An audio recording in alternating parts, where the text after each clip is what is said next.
अस्सलाम वालेकुम दोस्तों, कीअं आहियो? उमेद आहे सभु ख़ैरियत सां हूंदो। दोस्तों, कल्ह मूंखे कंहिं दोस्त व्हाट्सएप ग्रुप ते 3 क्वेश्चन्स मोकिलिया त इहे क्वेश्चन्स हल करायो। मूं सोचियो इहे क्वेश्चन्स हल करायां थो, उहे जेके तव्हां स्क्रीन ते ॾिसो था, पर अॼु तव्हांखे अहिड़े तरीक़े सां सम्झाए थो छॾियां जो इन क़िस्म जा सुवाल कॾहिं बि कहिड़े बि तरीक़े सां अचनि त उहे तव्हां पाण ई करे वेंदो। ठीकु आहे, पहिरियों सुवाल इहो आहे त there R 32 balloons out of which 1/4 are red. How many balloons are red? यानी टोटल 32 बलून्स आहिनि असां वटि, उन मां रेड जेके ॻाढ़ा बलून्स आहिनि उहे आहिनि 1/4, 1/4। त उन जा टोटल ॿुधायो त उहे 1/4 मतिलबु घणा टोटल थींदा असां वटि रेड बलून्स। ठीकु आहे, त असां छा कंदासीं, असां कंदासीं 1/4। असांखे ख़बर आहे त 1/4 ऑफ टोटल बलून्स इहे थींदा रेड। ठीकु आहे न, रेड जो मतिलबु इहो ई आहे त 1/4 ऑफ 32। हाणे तव्हांखे ख़बर हुजणु घुरिजे त ऑफ जी जाइ ते ईंदो आहे मल्टीप्लाई, बाक़ी त हर शइ साॻी हूंदी, 32 बि साॻी। ठीकु आहे, रेड बलून्स बसि आर थो करे छॾियांसि। ठीकु आहे, हाणे जेकॾहिं टेबल वग़ैरह लॻे थी त लॻायो, लॻे थी टेबल 1 चौंक 4, 8 चौंक 32, त जवाब थो अचे 1 multiply 8 is equal to R. हाणे तव्हांखे ख़बर आहे त 1 8 8 थी वेंदो, यानी टोटल 8 बलून्स मुंहिंजा रेड आहिनि। हाणे मिसाल जे करे तव्हांखे सवाल टेढ़ो करे छॾे त यार 1/4 रेड आहिनि, ॿुधायो मतिलबु ॿिनि क़िस्मनि जा 32 बलून्स जेके आहिनि न, हे 32 बलून्स उहे हिकु रेड आहिनि, ॿिया वाइट आहिनि। ठीकु आहे,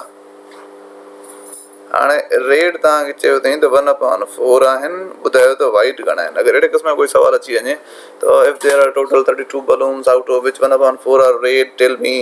how many remaining balloons are white। यानी ॿिनि क़िस्मनि जा तव्हां वटि बलून्स आहिनि, ॻाढ़ा ऐं अछा, 1/4 अगरि तव्हांखे चई छॾे छा थींदो? मसइलो ई न आहे, पहिरियों 1/4 जो मतिलबु कढंदव, 1/4 त आहिनि पर आहिनि घणा ख़बर पइजी वई त 1/4 घणा आहिनि, 8। ठीकु आहे, त हाणे जेकॾहिं रेड 8 आहिनि त पोइ वाइट घणा थींदा, 32 मां, यानी टोटल मां 8 कटे छॾियो, तव्हांखे ख़बर पइजी वेंदी त घणा बचा, 24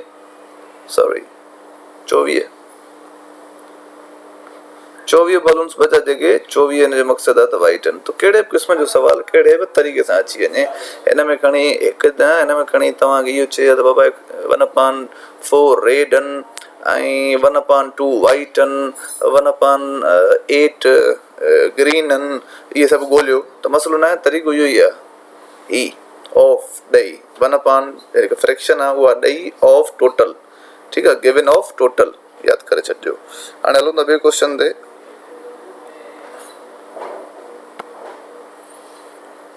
ॿियो क्वेश्चन आहे त जवेरियास doll dresses require 3/4 meters of fabric. हिकिड़ी डोल थी ठाहे जवेरिया, जंहिंखे जेका ड्रेस थी पाराए उहा ड्रेस ठहे थी 3/4 मीटर जी। ॿुधायो त घणियूं जेको आहे सो ड्रेसूं ठही वेंदियूं 3 होल 3/4। एक्चुअली हे 3 होल 3/4 ईअं लिखिबो आहे, 3 होल 3/4। हाणे जेकॾहिं मां लैपटॉप ते लिखां पियो न, उहो 3 होल न पियो लिखी सघिजे, उहो 33 पियो थी वञे, इन करे माने अंग्रेज़ी में लिखियो आहे 3 होल 3/4। ऐं हिते बि हे आहे 9 होल 9/4, इहो ई अथव 9 होल 1/2, इहो ईअं आहे। ठीकु आहे, हाणे माना असांखे थोरी डेटा ठाहियूं जेकॾहिं, त जेका ड्रेस ठहे थी हिकु, उहा थी ठहे 3/4 मीटर मां, ऐं टोटल असां वटि आहे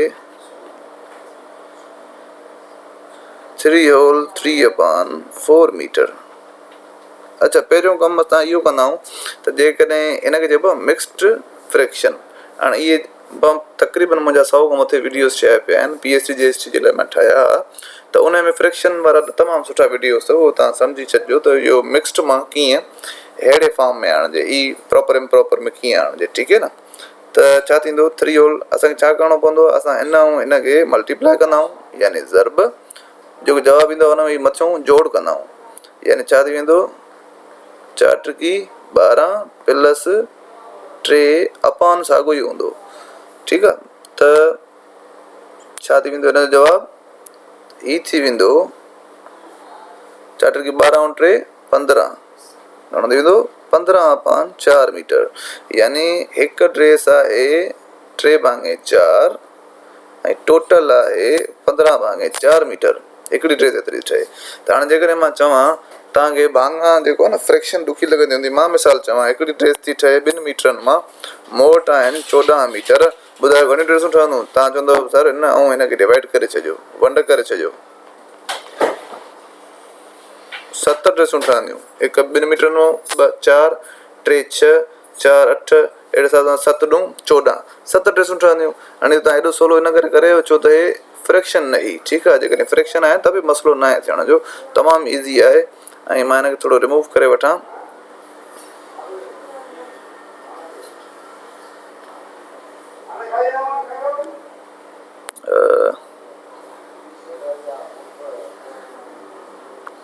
ठीकु आहे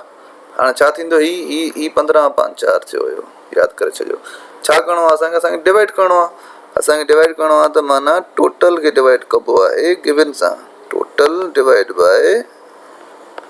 गिवन हाणे छा थींदो हाणे नंबर हुजे त हुनखे सवले तरीक़े सां करे छॾिजे डिवाइड हाणे फ्रैक्शन खे हिन तरीक़े सां असां नथा करे सघूं त हिते लिखूं 15/4 हिते लिखूं 3/4 इहो मसइलो थी वेंदो ठीकु आहे हाणे इन जी फ्रैक्शन्स जी डिवीजन तमामु सवली थींदी आहे पर ही तरीक़ो न थींदो आहे हुन में ठीकु आहे हुन में छा थींदो आहे हुन में सिर्फ़ु ऐं सिर्फ़ु हिकिड़ो कमु थींदो आहे त तव्हां पहिरियां हिनखे चेंज करे छॾींदा यानी 15/4 साॻियो लिखी पहिरीं फ्रैक्शन डिवाइड करे छॾियो मल्टीप्लाई हाणे असांजी त बादशाही न आहे न जो असां डिवाइड खे डायरेक्ट मल्टीप्लाई करे छॾियूं का न का चेंजिंग त ईंदी उहा चेंजिंग इहा ईंदी त जेका हिन खां बाद वारी फ्रैक्शन आहे उहा उल्टी थी वेंदी रेसिप्रोकल थी वेंदी यानी 4/3 हिते छा आहे 3/4 हिते छा थी वियो 4/3 थी वेंदो ठीकु आहे हाणे जेकॾहिं टेबल वग़ैरह लॻी थी ॼाणूं 1 चौक 4 1 चौक 4 हिते ख़तमु थी आहे 1 ट्रिकी 5 ट्रिकी 15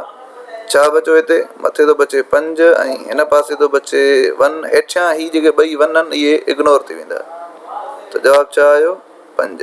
यानी टोटल ड्रेसिस मूंखे घणियूं ठहंदियूं 5 ठहंदियूं ड्रेसिस ठीकु आहे त मतिलबु कोई मसइलो न हुयो सिर्फ़ु ऐं सिर्फ़ु क्वेश्चन्स खे तव्हां पढ़ी सम्झो हाणे हिते परे खां पधरो मल्टीप्लाई डिवाइड बि थिए हिन में ठीकु आहे न डिवाइड बि थिए हाणे डिवाइड असां करे न सघंदा आहियूं इन करे असां डिवाइड खे चेंज कयोसीं मल्टीप्लाई में उहो छो कयोसीं छो त जेकॾहिं असां कंदासीं त पोइ मल्टीप्लाई फ्रैक्शन जी तमामु ईज़ी थींदी आहे मथियां मथियुनि सां मल्टीप्लाई हेठियां या मथियूं हेठियों पाण में डिवाइड थी वेंदो आहे तमामु ईज़ी मेथड आहे इहो अहिड़े तरीक़े सां हिन जो कोई बि सुवालु अची वञे तव्हां पाण करे वेंदव हाणे factory makes 9 whole 1/2 liters of apple juice माना हिकिड़े कलाक में 9 होल 1/2 लीटर ठीकु आहे त ॿुधायो 14 कलाकनि में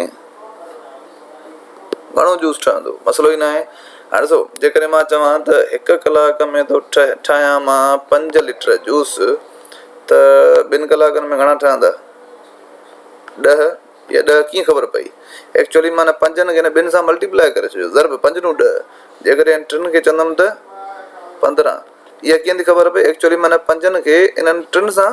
मल्टीप्लाई करे छॾियो त मूंखे 15 लीटर अची विया अहिड़े हिसाब सां हाणे असांखे करिणो पवंदो 9 होल 1/2 खे 14 सां मल्टीप्लाई त असांजो जवाबु अची वेंदो ॾिसिजो 9 होल 1/2 खे अगरि मां खोले लिखां त छा थींदो आहे तव्हांखे मां अॻु में ॿुधायो ही ॿई मल्टीप्लाई थी वेंदा नानू 18 में मथियूं जेको बि आंसर आहे उहो जोड़ करे छॾियो 18 हिकु 19 अपॉन साॻियो ई ठीकु आहे मल्टीप्लाई करिणो आहे असांखे हितां एग्ज़ाम्पल ॾिनमि हिते मां मल्टीप्लाई करिणो आहे कंहिंसां 14 सां 14 अची वियो 7 ठीकु आहे यानी छा जवाबु थो अचे 19 7 हाणे हिनखे ज़रब करे छॾियो त 7 3 8 6 मथे 6 ऐं 7 13 ठीकु आहे त यानी 133 लीटर्स असांजो जेको आहे सो छा ठहंदो 133 टोटल जूस ठहंदो 14 कलाकनि में जॾहिं त हिकिड़े कलाक में पियो ठहे असांजो 19/2 हे जेको 9 होल 1/2 लीटर इहो हिकिड़े कलाक जो हिनखे खोलियोसीं त थी वियो 19/2 लीटर ठीकु आहे न 19/2 लीटर हिकिड़े कलाक जा त 14 जा असां 14 सां मल्टीप्लाई करे छॾींदासीं डेट सेट उमेदु आहे तव्हांखे 3 क्वेश्चन सम्झ में आया हूंदा ऐं जेकॾहिं हा त पोइ